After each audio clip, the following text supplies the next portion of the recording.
وضعت الفنانة فاتي جمالي نفسها في موقف لا تحسد عليه بسبب حديثها عن الدولي المغربي حكيم زياتش، ووصفه بالمتكبر خلال لقائهما في أحد المراكز التجارية بدبي، الأمر الذي أثار استغراب فئة كبيرة من المغاربة.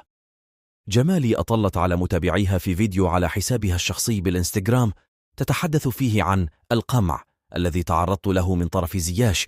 إلا أن الجمهور استغرب وشكك في القصة التي روتها هذه الأخيرة، خاصة وأنها شددت على أنها التقت به مرتين في مدة قصيرة في المركز التجاري ومباشرة بعدها في الفندق الذي تقيم به بدبي.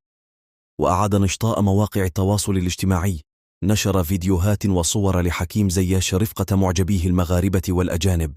في خطوة منهم لتكذيب كل الأداعات التي جاءت بها فاتي جمالي، مؤكدين أنها لم تروي القصة بأكملها. جمالي أطلت على متابعيها في فيديو على حسابها الشخصي بالإنستغرام تتحدث فيه عن القمع الذي تعرضت له من طرف زياش، إلا أن الجمهور استغرب وشكك في القصة التي روتها هذه الأخيرة، خاصة وأنها شددت على أنها التقت به مرتين في مدة قصيرة في المركز التجاري ومباشرة بعدها في الفندق الذي تقيم به بدبي. وأعاد نشطاء مواقع التواصل الاجتماعي نشر فيديوهات وصور لحكيم زياش رفقة معجبيه المغاربة والأجانب،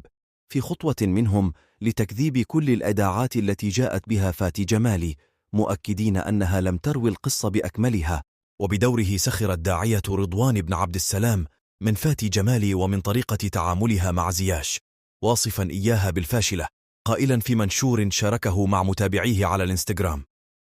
مشات تتعنب على زياش وقمعها خارجة، كتقول عليه متكبر وفرحانة إنها جاوباته بالسبان، ما عرفش إن زياش كيضحك مع ماماه فقط، أش وصلك عنده وشنو بغية منو إذا بغيتي تتعنب بصير قصد نيمار. يشار إلى أن جمالي أكدت في فيديو أن زياش تعامل معها بطريقة سيئة خلال لقائهما في دبي، قائلة: تلاقيت مع واحد اللاعب مغربي وجيت باش نهضر معاه وهو بدك يخنزر، ومن بعد عاودته تلاقيته حدا الباب ديال الفندق وقلت ليه حشومة هادشي هو يعايرني، وهذا اللاعب هو حكيم زياش.